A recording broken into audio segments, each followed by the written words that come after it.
नमस्कार सभी साथियों को स्वागत करता हूं सभी का इस YouTube चैनल पर जिसका नाम है स्टडी विद पीएन लोधा। साथियों, रीट परीक्षा 2022 और उसके बाद में जो मुख्य परीक्षा होने वाली है उसके लिए, साथ ही सेकंड ग्रेड फर्स्ट ग्रेड के लिए भी शिक्षण विधियों का पेपर नंबर 13 लेकर आया हूं। तो मोस्ट इम्पोर्टेंट क्वेश्चन देखने को मिलेंगे।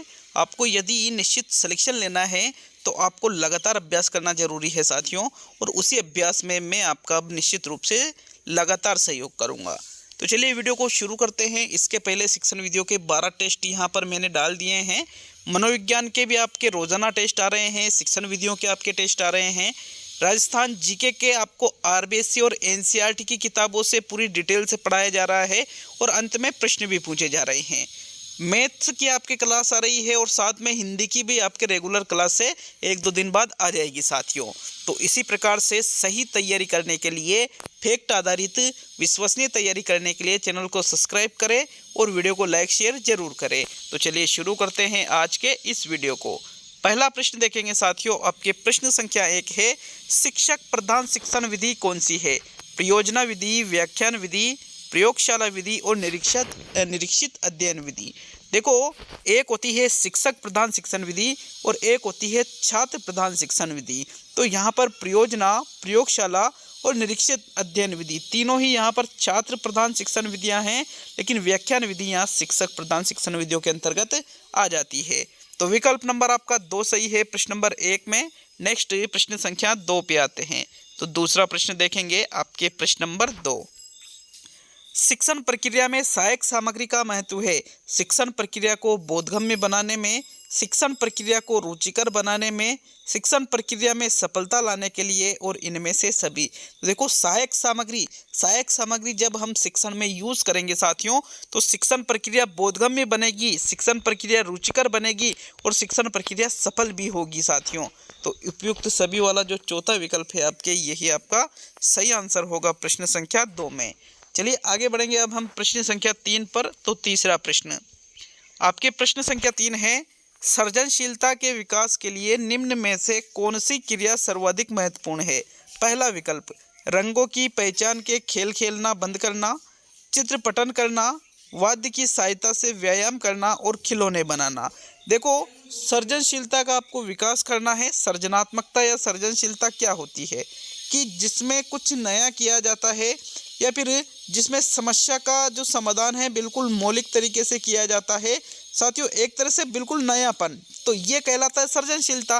तो चित्र पठन करके, रंगों की पहचान के खेल खेलना बंद करके, वाद्य की सहायता से व्यायाम करना, ये कोई सृजनशीलता का विकास करने वाली चीज़ें नहीं है, बल्कि सृजनशीलता का विकास किससे होगा? खिलौने बनाने से। क्योंकि अगर छात्रों के द्वारा खिलौने बनाए जाते हैं तो खिलौने बनाएंगे, उन चीज़ों को अपने तरीके से करेंगे, तो निश्चित रूप से उनमें सृजनशीलता का विकास होगा। विकल्प नंबर आपका जो 4 है प्रश्न संख्या 3 में बिल्कुल सही उत्तर है साथियों।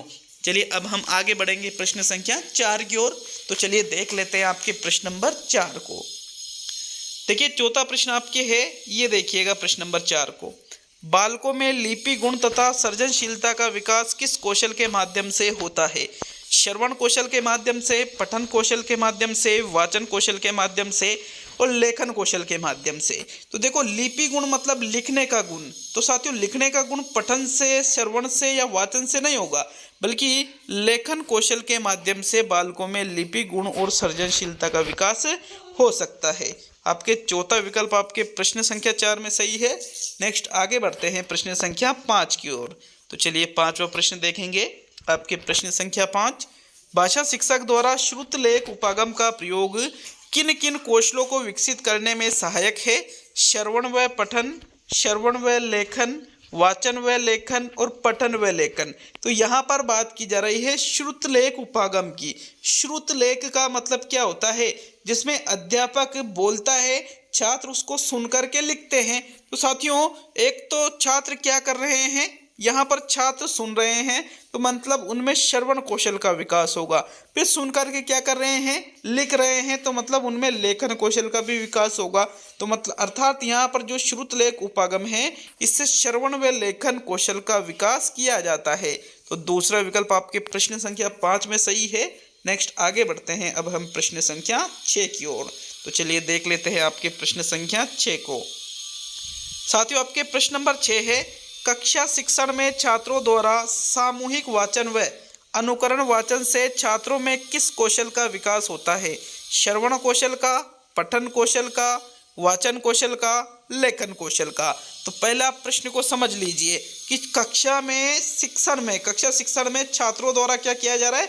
सामूहिक रूप से वाचन किया जा रहा है, मतलब सब एक साथ बोल रहे हैं, और अनुकरण वाचन भी किया जा रहा है।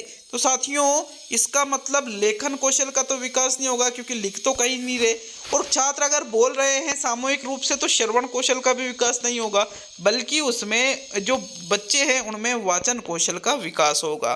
तो आपके प्रश्न संख्या 6 में कौन सा विकल्प सही है साथियों? तीसरा विकल्प बिल्कुल सही है।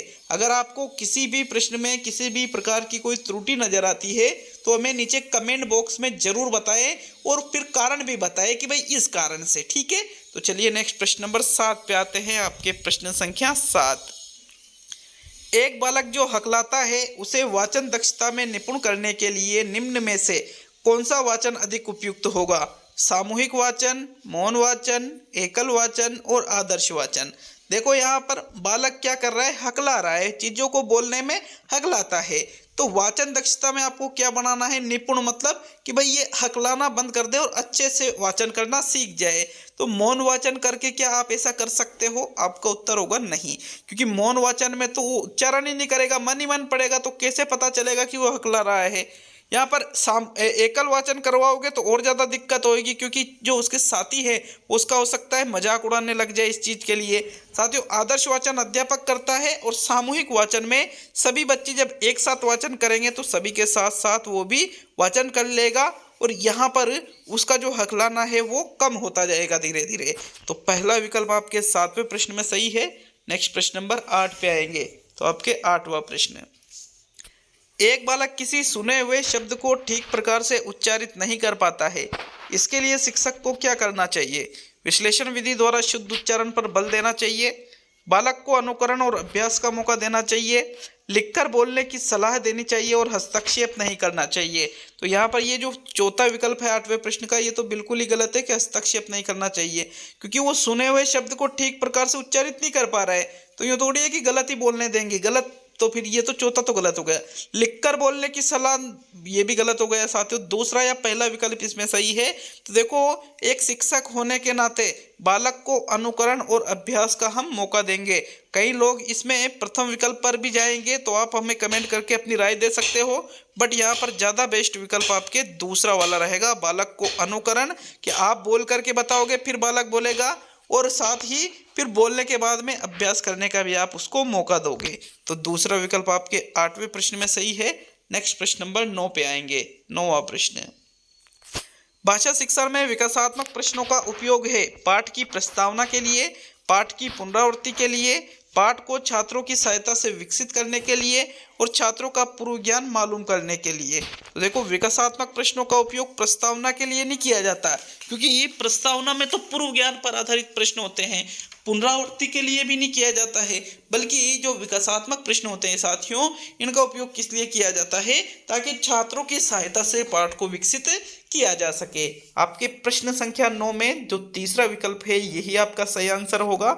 नेक्स्ट आते हैं अब हम प्रश्न संख्या 10 की ओर। तो चलिए 10वां प्रश्न देखेंगे। ये देखिएगा, भाषाई दक्षता के किस कौशल के विकास के लिए वाचन कौशल का विकास आवश्यक है? श्रवण कौशल, पठन कौशल, लेखन कौशल, और इनमें से कोई नहीं। तो एग्जाम में आपको इनमें से कोई नहीं वाला विकल्प तो हटा देना है, तो यह आपका उत्तर नहीं होगा 10वें में। देखो कौन से कौशल के विकास के लिए वाचन कौशल का विकास आवश्यक है? तो साथियों सुनना कौशल तो सबसे पहले विकसित हो जाता है, तो ये भी आपका आंसर नहीं है। लेखन या पठन, तो देखो यहाँ पर जो पठन कौशल है इसके विकास के लिए वाचन मतलब बोलने के कौशल का विकास होना आवश्यक है। इसके बाद ही तो पठन कौशल विकसित होगा। अतः यहाँ पर आपके जो दूसरा विकल्प है प्रश्न संख्या 10 में, यही आपका सही उत्तर होगा साथियों। नेक्स्ट प्रश्न संख्या 11 की ओर बढ़ते हैं। तो आपके 11वां प्रश्न, निदानात्मक शिक्षण का आयोजन किया जाना चाहिए कब या फिर किन के लिए? सामान्य छात्रों के लिए, प्रतिभाशाली छात्रों के लिए, पिछड़े छात्रों के लिए, और इनमें से कोई नहीं।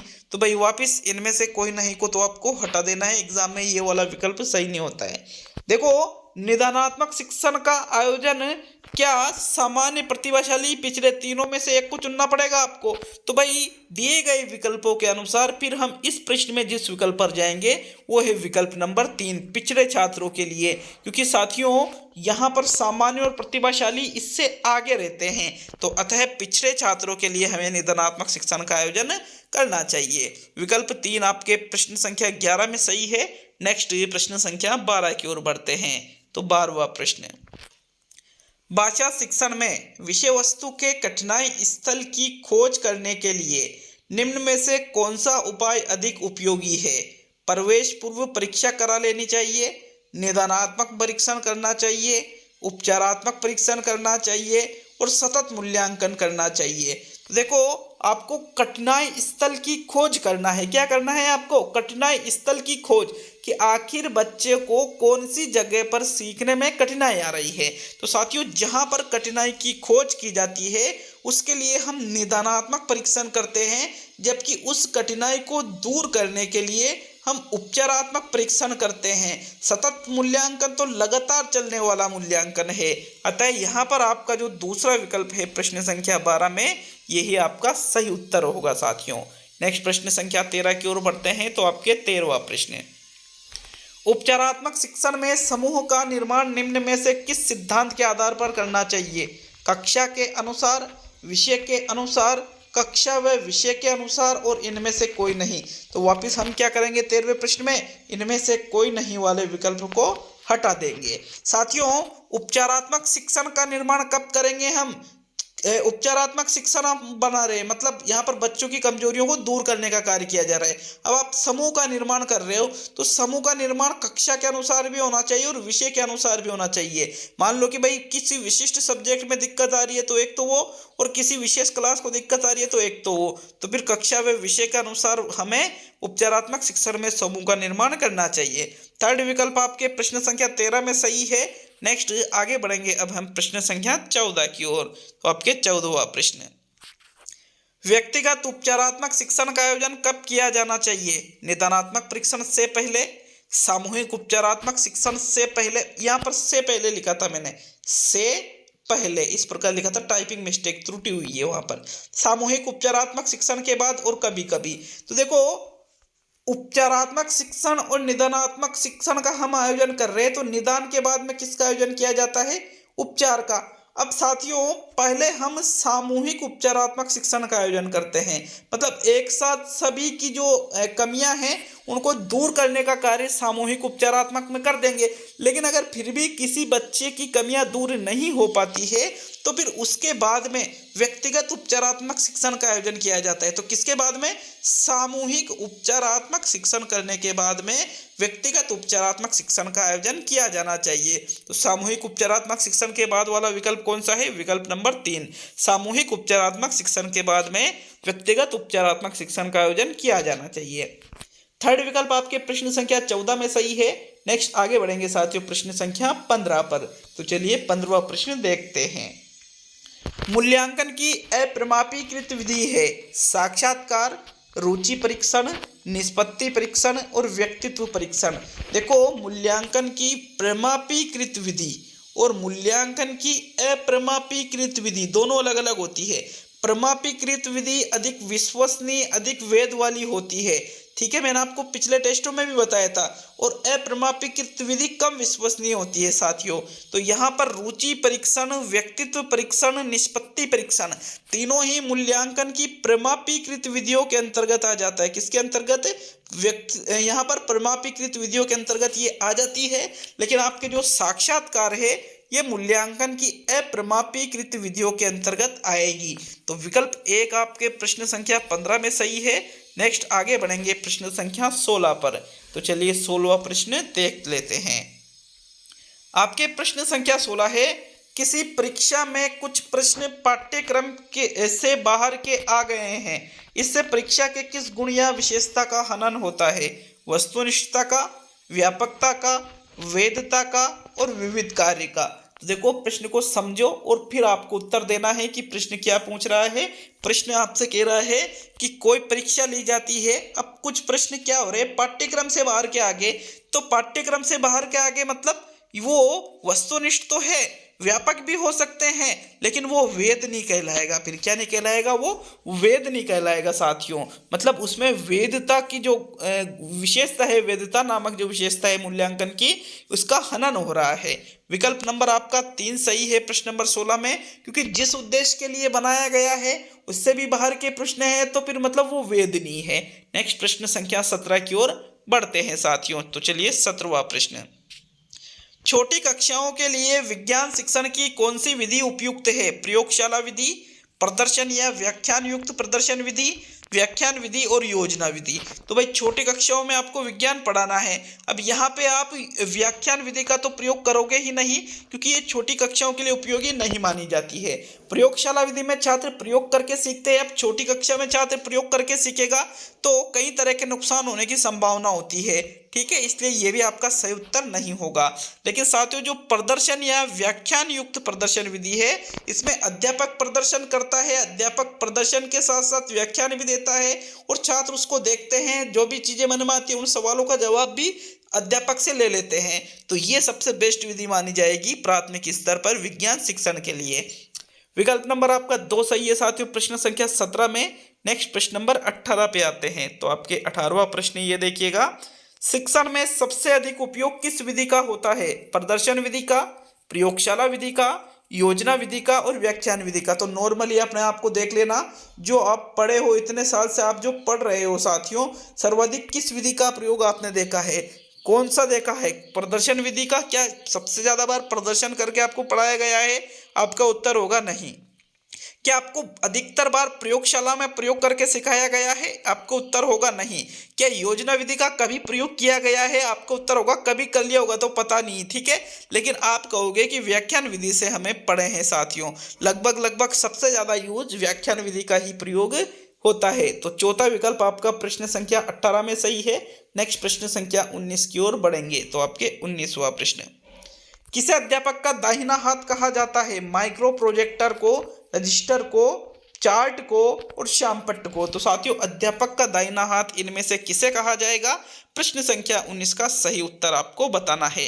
देखिए माइक्रो प्रोजेक्टर को, चार्ट को या रजिस्टर को अध्यापक का दाहिना हाथ नहीं कहते हैं, बल्कि अध्यापक का दाहिना हाथ साथियों श्यामपट्ट को कहा जाता है, क्योंकि एक अध्यापक नॉर्मली सामान्य रूप से श्यामपट्ट पर ही शिक्षण कार्य करता है। तो विकल्प नंबर आपका जो 4 है प्रश्न संख्या 19 में, यही आपका सही उत्तर होगा।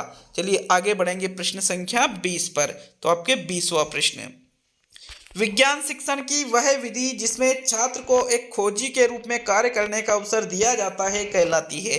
प्रयोगशाला विधि, समस्या समाधान विधि, ह्यूरिस्टिक विधि और प्रयोजना विधि।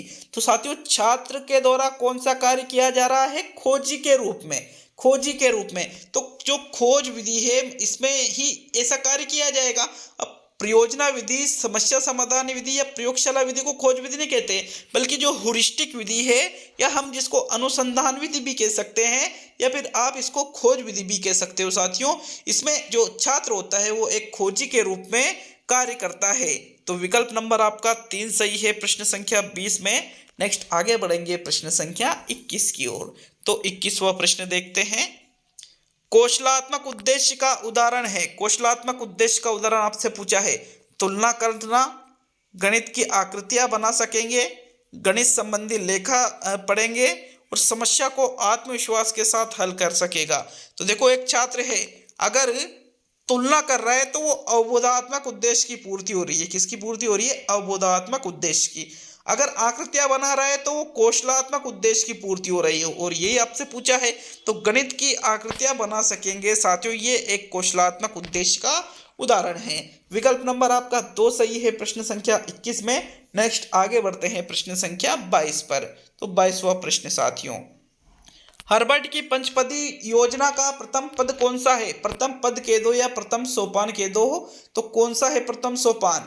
उद्देश्य कथन है, प्रस्तावना है, नियमीकरण है और अभ्यास कार्य है। साथियों हर्बर्ट की पंचपदी में हर्बर्ट के द्वारा देखो 4 सिद्धांत बताए गए थे और इनके जो शिष्य थे जिलर राइन और हर्बर्ट स्पेंसर, इन्होंने इन 4 सिद्धांतों के आधार पर 5 पदों का निर्माण किया था, जिसको ही हर्बर्ट की पंचपदी कहते हैं।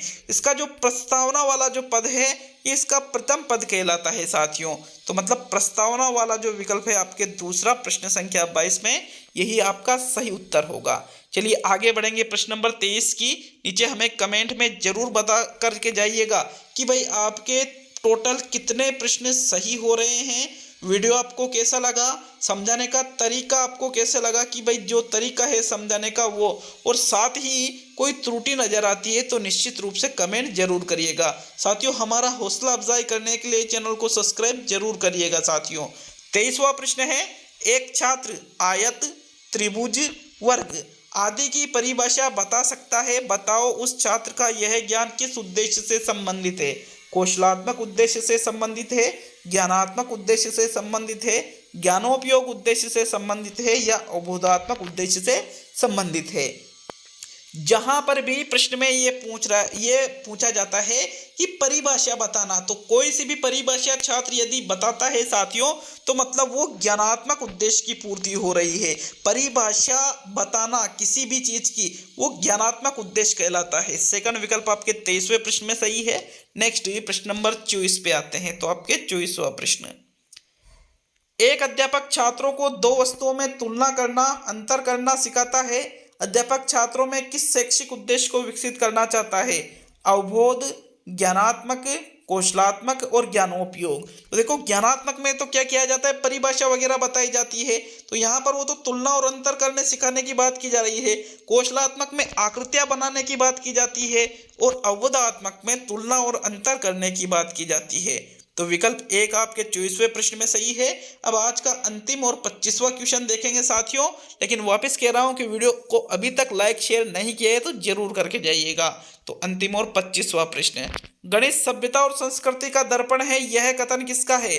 नेपोलियन का, होगबेन का, फ्रोबेल का और मोंटेसरी का। साथियों सभ्यता और संस्कृति का दर्पण गणित को होगबेन के द्वारा कहा गया है। विकल्प 2 आपके 25वें प्रश्न में सही है। ये आज शिक्षण विधियों का टेस्ट पूरा होता है और अगले टेस्ट में मिलते हैं साथियों। बहुत बहुत धन्यवाद एक बार पुनः सभी को।